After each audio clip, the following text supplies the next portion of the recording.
This is Mr. G here, and today I'm going to be talking about this lovely Marshall Valvestate combo. I've had this amp for about 20 years nearly, I think, and it's done me proud over the years. And while I haven't gigged with it for quite a long time, I used to gig with it fairly regularly. And the Valvestate series that Marshall made, they stopped making. You can't buy them anymore, brand new. But there's plenty of them knocking about on the second-hand market. And if you haven't got lots of money and you want something that has a valve kind of tone, especially in the distortion channel, but you can't afford a full valve model, then it's a great option. Just quickly to go through the controls, we've got the guitar input, and then we've got the normal or clean channel. We've got gain, a little switch in between that says clean crunch, I'll come to that in a little while. EQ, bass, middle, treble for the clean channel. And then you've got the channel selector switch between clean and the boost or dirty channel. You've got gain, another little black switch which has two different types of gain. So you've got Overdrive 1 and Overdrive 2. Bass, middle, treble, a contour knob, a volume knob specifically for the dirty channel. Then the master section, you've got an effects loop with a pad switch, minus 20 decibels or 0 decibels. The effects send amount, reverb, and that's a proper string reverb, spring reverb, and a master volume. Then a line out if you want to go straight into a PA. Do we ever? No, not really. And foot switch port, and you get a 2-button foot switch with it. Which is just to turn the reverb on and off, and channel selection, and then power button on the end. It's an 80-watt combo with a 12-inch Celestion cone, and as I say, it's done me proud over the years. Got some great sounds out of it. Today I'm recording both through the camera mic, and I have a C1000S microphone going into the computer, and that's pointing just off center of the cone, as you can see, and I'm using my Epiphone Les Paul Prophecy Mark 1, which has Gibson dirty finger pickups, which are very hot. I mean, they're very high output pickups, and I'll do several different tones with those. You can call split them, but I'm going to do another video to review the actual guitar. But for now, talking about the amp, because I'm actually in the process of selling this amplifier, or it's up for sale anyway, and I thought I'd do a little review of it. This model is called the 8080, or it also has Valvestate 80V written on the top. But as I say, it's an 80-watter. So first of all, the clean channel. I've got the EQ bass on 2 o'clock, middle about 11 o'clock, treble just over halfway, and I'm going to just coil split the pickups for a minute just to get a nice mellow tone.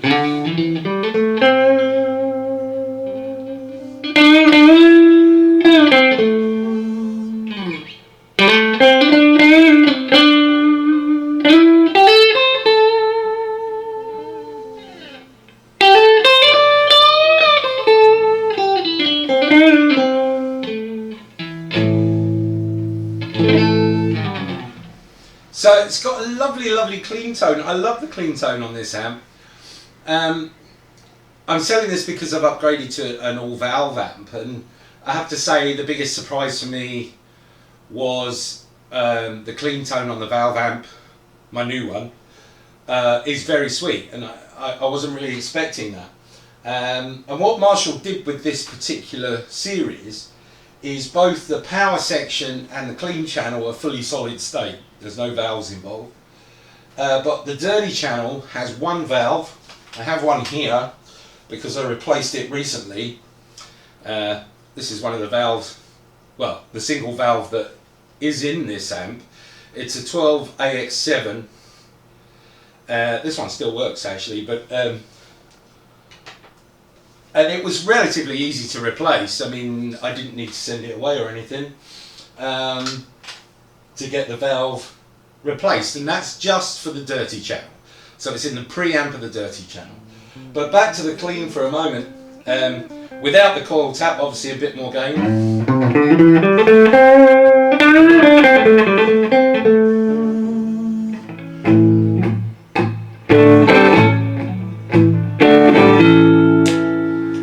Onto the bridge pickup.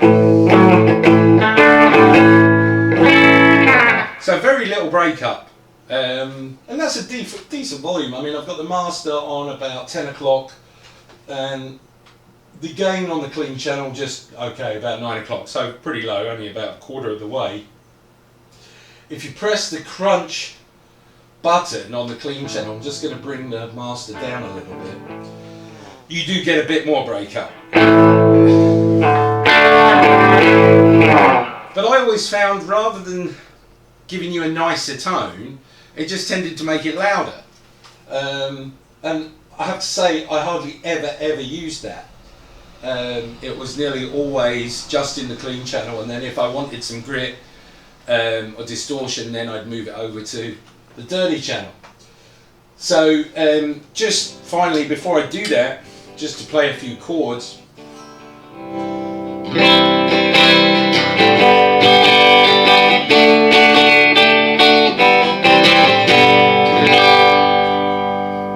So I do love the clean sound on this amp. I mean, it's great. And I used it for many tracks, both for recording and for live. Moving over to the dirty channel, if you have the foot switch plugged in, obviously you can use that. I'm on Overdrive 1, so this is the lower gain of the two overdrives. Bass is on about 2 o'clock, middle halfway, treble just over halfway, the contours just a quarter of the way up, so 9 o'clock, and the volume's about a third of the way round. So we've now got on the bridge pickup here a bit of grit. I'll just give a bit more volume, a bit less treble. And you're starting into classic rock territory now. This is a sound, I tend to use the Overdrive 1 for most songs. The Overdrive 2 is a much more modern sound, and I play a lot of older stuff, so if I just bring back the volume knob a little bit,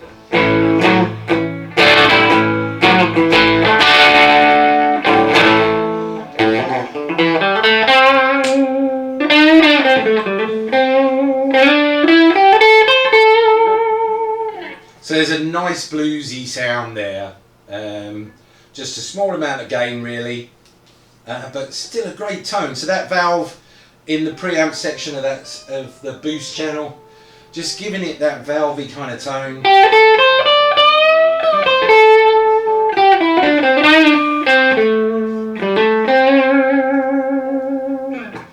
So really nice and just fairly mellow there. If I boost the gain up to full, this is on Overdrive 1, then real sort of heavier classic rock tones.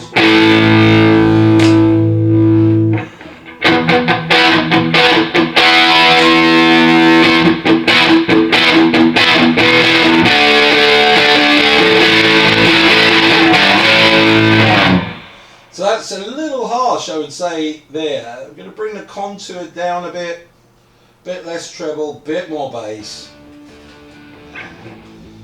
And on the neck pickup here,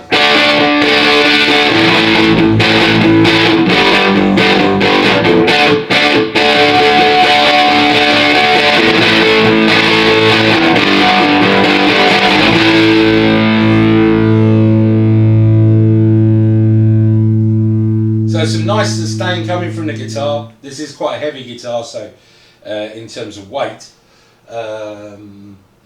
And really nice rhythm. Well, I think it's a great crunch sound.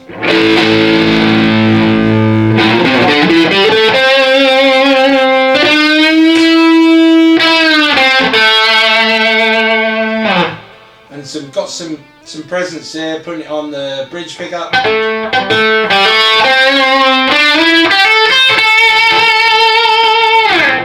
For some lead work for more rocky stuff. Or actually the only time I really use the Overdrive 2, if I kick that in now, I'm not going to play it on lower gain, I'm going to go just for full gain, because to be honest the gains off Overdrive 1 are nicer anyway. But kicking it in, if I was doing something like Gary Moore, playing something with some mellow lead that's got a lot of gain, if you know what I mean, the Parisian Walkways or Still Got the Blues.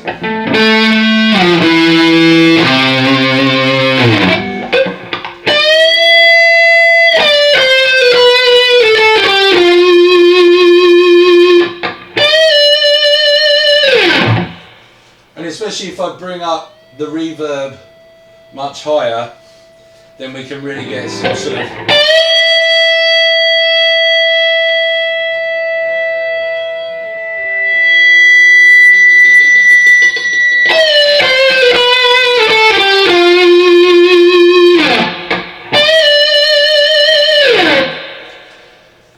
so some great lead tones there as well. I wouldn't have normally used this second Overdrive, the Overdrive 2, for rhythm tones.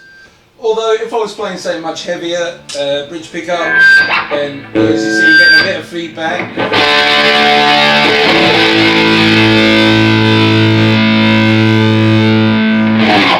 And I'm sure if you put an EQ pedal or a tube screamer or something like that in front of the amp, from the guitar, between the guitar and the amp, then you'd overdrive that a bit more and you'd even get some pretty hefty metal tones, if that was your thing. So there's a lot of versatility, as I say, going back to more with the gain about 3/4, it's more of a bluesy tone, the sort of thing I would use.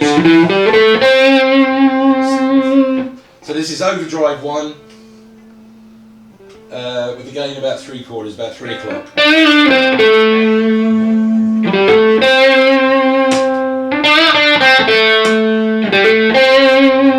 And then tapping the pickups as well to get a more stratty sound.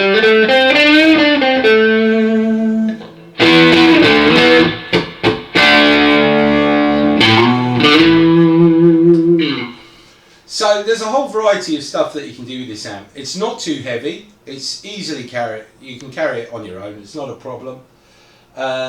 It doesn't take a lot of looking after. If you've got a valve amp that's got say 4 or 6 valves in, obviously they wear out after time depending on how often you gig them. But in all the time I've owned this amp, I've only replaced the valves twice in 20 years. So, you know, okay, I wasn't gigging with it every night, but I've used it quite a lot. I used it for recording quite a bit, and it's done me proud. It's a great little amp, and I think if you can find one second hand, and you can't afford a full valve amp, and you want that British Marshall tone, then the Valvestate series from the 90s is a very good option. I think they went up to a 2B12 150 watter, was the biggest one. As I say, this is the 80 watt. The model was called the 8080, and yeah, it's been a great amp for me. It's done really good. I'm going to be selling it, I hope, for about 250 to 300 euros here in Cyprus. UK, that's about 180 to 220 pounds. Something like that, second hand. So that's sort of value. I have no idea what that is in dollars. Just a bit less than the euros, I imagine.